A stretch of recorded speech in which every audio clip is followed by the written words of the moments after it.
Hi birdies, it's Teacher Alex. I hope everybody's feeling good, keeping their hands washed. I'm sending you all a great big hug, and I'm so glad you're here to listen to this story today. Before I start, I want everybody to put on their listening ears. Are you ready? Okay, I got mine on. I'm going to read one of my favorite stories today, Caps for Sale. Ready? Once there was a peddler who sold caps. But he was not like an ordinary peddler who carried his wares on his back. He carried them on top of his head. First, he had his own checkered cap. Next, he had a bunch of gray caps, then a bunch of brown caps, then a bunch of blue caps, and at the very top, a bunch of red caps. He walked up and down the streets, holding himself very straight so as not to upset his caps. As he walked along, he called, "Caps, caps for sale, 50 cents a cap." One morning, he couldn't sell any caps. He walked up and down the street, calling, "Caps, caps for sale, 50 cents a cap." But nobody wanted any caps that morning, not even a red cap. He began to feel very hungry, but he didn't have any money for lunch. "I think I'll go for a walk in the country," he said. And he walked out of town, slowly, slowly, so as not to upset his caps. He walked for a long time until he came to a great big tree. That's a nice place for a rest, he thought. As he sat back very slowly under the tree and leaned back little by little against the tree so as not to disturb his caps. Then he put his hand to feel if they were straight.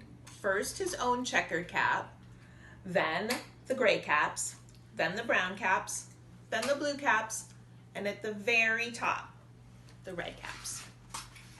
They were all there, so he went to sleep. He slept for a long time. When he woke, he was refreshed and rested.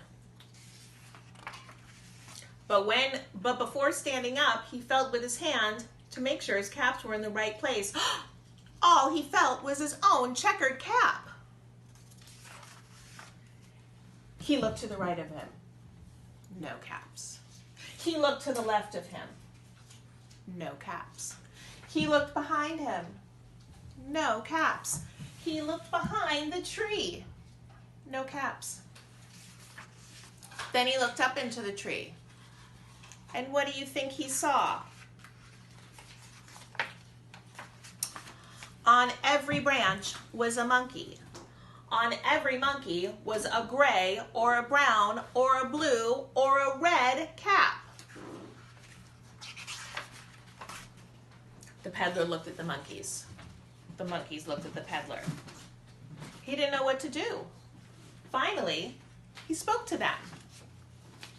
"You monkeys, you," he said, shaking a finger at them. "You give me back my caps."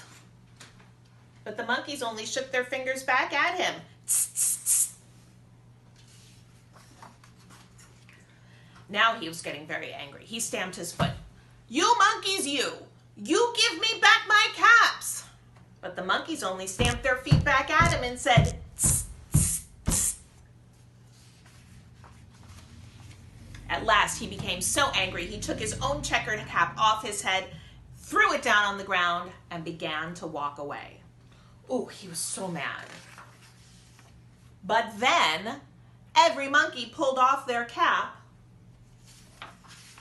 and all the gray caps, and all the brown caps, and all the blue caps, and all the red caps came flying down out of the tree. So the peddler picked up the caps, put them on his head. First his own checkered cap, then all the gray caps, then all the brown caps, then all the blue caps, and at the very top, all the red caps.